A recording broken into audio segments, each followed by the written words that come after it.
Another day, another tariff. Today we're going to talk about all you guys' comments from this from the tariff video I just did, because man, oh man, oh man. To put one thing clear, I'm not the tide maker. I'm not even a safe harbor. I'm just a tiny little boat, this big on this big ocean of the economy, and I'm just giving you some things that I see, and I couldn't care less, because at the end of the day, there's no way that I can involve myself to make it better or worse for most people. The only thing what I do in my channel is talk about it, how I can financially prepare myself and you, so I can come out better regardless of it is. If they're going to implement 200 tariffs on Swiss cheese, so be it. Then I eat American cheese or whatever else. So this is not something against you or me. I'm just reacting, and I'm trying to maneuver it so I can put myself in a position of winning. And this is what this channel is about. Winning, winning, winning. Regardless of who's in the White House, who's in office, or what's coming down the pipeline, you just want to position yourself the best you can so you can make money, you can keep your family fed. But as you guys have been in the comment section, oh my goodness. Oh my goodness, you guys think that the world's gonna end. And this is not at all what this is all about. So let's look at some of the news and what is going on.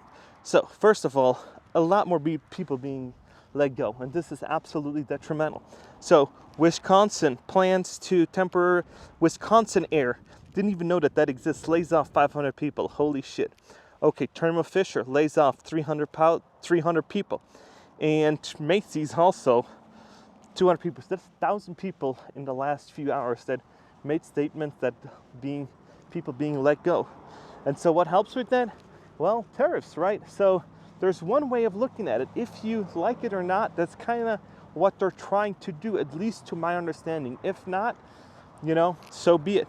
So before I go into some of these comments, let's watch from somebody that does import and exports. And he's been on a podcast and he said, hey, this is how it works. And he's been through the tariff thing.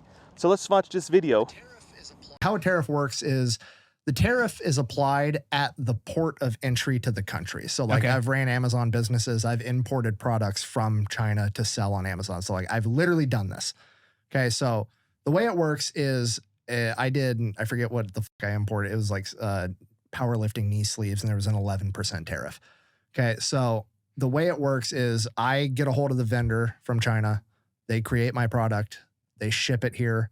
Once it reaches the port, U.S. Customs is like, this is this product. It falls in this category. There's an 11% tariff. I have to pay that 11% tariff. Okay. But me, as the business owner that's planning on selling it, has already accounted for that. Yes. And I've adjusted my profits already. Yes. So people are kind of playing it off like, well, if you put a 25% tariff on Toyotas, they're just going to pass that 25% increase onto the customer. Mm-hmm. Customer will have to pay more money. It will not be the entire 25%, because I don't want to raise it I don't want to raise the customer's price 25%, because then I'm not going to sell anything either. So I'm going into negotiations with the Chinese manufacturer of like, hey, I got an 11% tariff on this. Here's my profit margins at this. So they have to lower their. Okay, so as you see, those 25% tariffs, you wouldn't see all of it, because it would get passed down everywhere and everybody would take a little cut off, and yeah, it wouldn't be too bad. And yeah, if you're in one of these industries and you get hit with a 200% tariff and you're going to import something, yeah, you're going to be hit.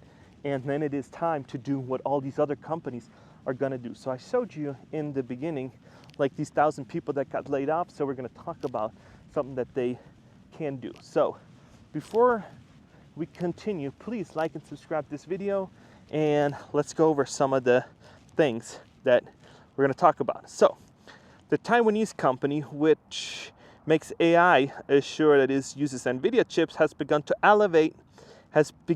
evaluation of location for the U.S. investment for favoring Texas due to its proximity to Mexico and infrastructure. So they're looking at doing this. LG Electronics, the South Korean electronic giant, is considering moving manufacturing of refrigerators from Mexico to its factory in Tennessee, which makes washing machines and dryers.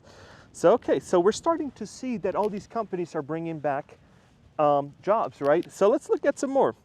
The Swedish hygiene company, product and tissue maker, could move more of its production to the US from Mexico and Canada if tariffs were introduced. So that was from the CEO, right? So all of a sudden we're seeing that all these companies are doing it. So here we go. Hyundai, or Hyundai, however you want to call it, motor company, said on January it plans to further localize production in the US, so minimize any tariff. It said it would make hybrid cars in the factory of Georgia. So as we're seeing this, it is companies are thinking about moving manufacturing to the United States. And as a business owner, the one thing that I know is that you maneuver it. You're not the one enforcing the tariffs, right? So when you're looking at the tide, and you kind of look at the tide as the tariffs, you're just a boat. The bigger the company, the bigger the boat, and you just maneuver them because you're not in the politics. Yeah, you can lobby somewhat, but at the end of the day, they're going to do what they're going to do. And so your thing is to maximize it and, hey, avoid these tariffs. So what you do is you kind of, hey, we'll bring manufacturing back. We'll bring all these things back. So when there's companies that are going to be shut down and all this other stuff, they're going to have opportunities to buy places in Tennessee, wherever, where they're going to start, hey, let's manufacture here because 25% will kill our profit margin. So let's just hire U.S. workers and U.S. facilities and use U.S. roads, and we use U.S. trucks so we can do all this kind of other stuff, import, export, and do all that. So this is great for the U.S. consumer and for the U.S. Manufacturing, right? Bring the jobs back. And people said, oh, it's going to take years. Yeah, but everything starts with an initial idea, right? It starts with the idea, and then it's like, okay, we're gonna go forward with it. So once the idea's in the head, and they're seeing that it's, oh shit, they're actually going forward with these tariffs. So what do? You actually start looking at, hey, let's take this more seriously and let's do it. And even if you're not gonna see this, being manufactured in 1 or 2 years, but hey, at least they're starting to think about it. They're gonna make investments, and I think it's gonna happen. I think it's gonna come, and all these jobs, all these taxes will benefit your own community. So everybody that said this is a bad idea of getting jobs to the U.S. is, hey, at one point you're gonna have nicer parks. You're gonna have less crime because there's more money if they spend it wisely, right? And that's the whole idea. And a lot of you guys did not get that, because I'm not a politician. I cannot make these tariffs go away. I cannot sue the federal government on you guys' behalf and say, you know what, let's move away with that. And some of you guys were saying that, hey, nobody can compete with $10 an hour with labor when the U.S. has 30 with that in Mexico. No, but once you move that back, you can give tax incentives. You can do all this other stuff to keep them, and all of a sudden, it does make sense to manufacture back in the United States. As you saw, with one of these companies, is like, hey, they're close to it, they have a good power grid in the US and all this other stuff, and there's a whole bunch of benefits to do that. But it takes time, and it takes planning, and it actually does create some sort of like movement where people are gonna say, let's move manufacturing back. Because once tariffs are implemented, it's like, oh, 25%, ooh, we can still kind of do it.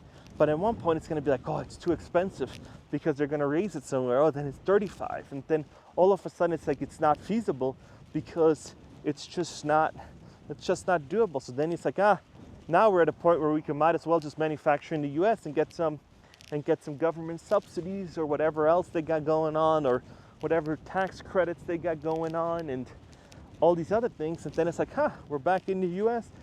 The product quality might go up too, and all this other stuff. And there you go. You created jobs. You're going to create more products. It's going to be good for everybody.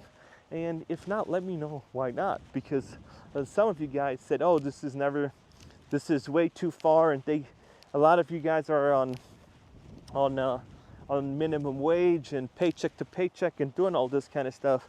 Then yeah, that is something that you got to be looking at. Like, hey, I'm doing this, and so you go out and you get just something. You get a side hustle. You do something.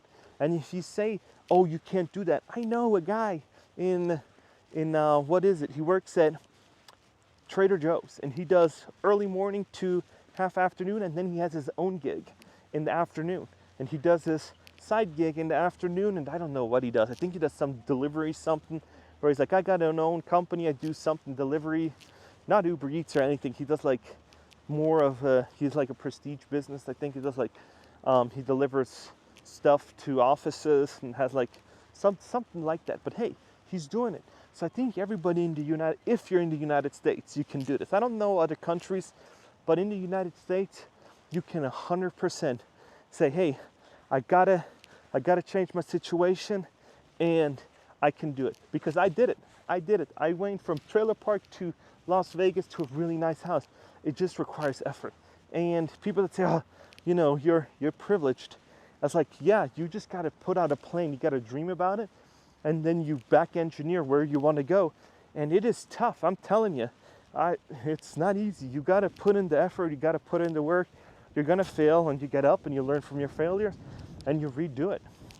It's not like you can just come and succeed on your first try. That would be unfair to everybody else, because everybody else failed 10, 20, 30, 40 times until they got it right and it sticked, and then all of a sudden people call them an overnight success. But they failed, they tried, they did all that.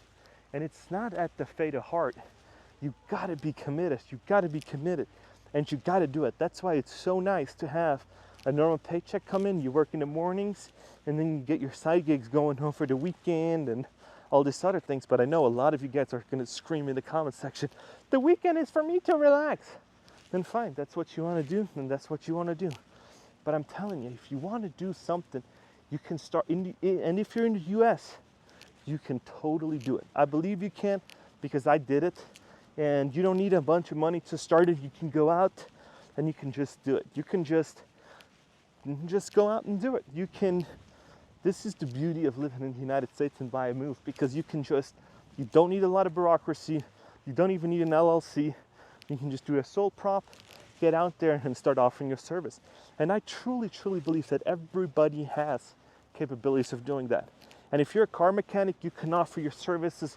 You can create a Yelp page that doesn't cost you anything, and you can offer your services over that on the weekends. You can ask your friends, no, not your friends, because you're not, most likely not going to pay for your services, but you can offer that to a whole bunch of people on Yelp, on social media, and say, hey, this is what I'm trying to do. Let me know if you need a mechanic or if you need this. And you can be mobile mechanic. You just need a tool set, and you can do that with a whole bunch of things. With coaching, with music, you can be a teacher, you can do all kinds of things. You can do lawn work on the side, you can plant plants, you can do a whole bunch of things on the side that doesn't require a whole bunch of effort. You can be a dog walker, you could be all these things. You can be a house sitter. That doesn't require a whole bunch of things to get some income. But when I talk to people, and this is from true experience, when I talk to people, they always come up with a gazillion excuses why they can't do it. So somebody asked me, of my audience, hey, I'm trying to do all this, but I just can't figure out why. And so they said, can you spare 30 minutes of your time? I said, yeah, why not? Normally I charge for my time, but I'm gonna give it to you. And so, okay, so we jumped on a call for 30, 40 minutes, and all that this person said was found out reasons why I couldn't do it. And so 30 minutes, 40 minutes into the conversations, I told him, you have not said one reason why you can do it. You only came up with reasons why this isn't gonna work. Oh, I gotta pick up my kid from daycare. Oh, I gotta do this, and oh, I gotta do that, and oh, this is where I go swimming. This is where I have my downtime. This is where I watch football. This is where I hang out with the guys at the bar. And I tell you, you've got to sacrifice. Whatever you're trying to do, it requires some sacrifice. Nothing in life that is worth going for doesn't require sacrifice. If you want to lose weight, it's going to be changing your diet. It's going to go exercising, and it's going to require sacrifice. You changing your habits, right? So regardless of where you're at, you just got to go out and do it. I think you can still do it. I think you can do it. I've seen people on school, on this, starting their AI business, starting all these other things that doesn't require anything besides a cell phone. So that you're like an immigrant to it all the time, right? So for you just being there on the keyboard with username Ghost1234 saying comments, and you know, like, this is never gonna work, you can't do nothing, and I don't have no money, and all this other stuff is, yeah, that's the mentality, that's the thought. In order for you to become who you want to become, you got to shed your skin. You got to think about it creatively and say, you know what, maybe this negativity that I put out isn't going to be good. Maybe I should put out positivity. And that's why I don't delete comments of negative stuff like that, because sometimes I think, hey, if you can just put it out there and you let it out, then it's done, and you can then, you know, go off and have a better day. But most of these people don't. And so what I say is like, hey, if you have a different opinion or a different mindset, that's fine. But what I say is, don't discourage people to not go out there and do things and change their life for the better. And yeah, so I know you can do it. For all of you guys that lost jobs, not that great, but yeah, it's looking good. And wherever you're at and you're trying to change your life, I'm proud of you. You're doing great. And yeah, let me know how I can help. And yeah, let me know if you agree with this or no. But yeah, I love you guys. Please, if you haven't, like or subscribe. And yeah, this is it. This is Las Vegas. This is what I made my hometown to be. I love it. It's 70 in February. I love it. I have a light jacket on. It's not too cold. And today, I drove my baby out, taking her out. Ooh, ooh, ooh. Oh, yeah. Oh. She's looking gorgeous. I got her washed. And this was it for this video. I appreciate it. And I will talk to you guys in the next one.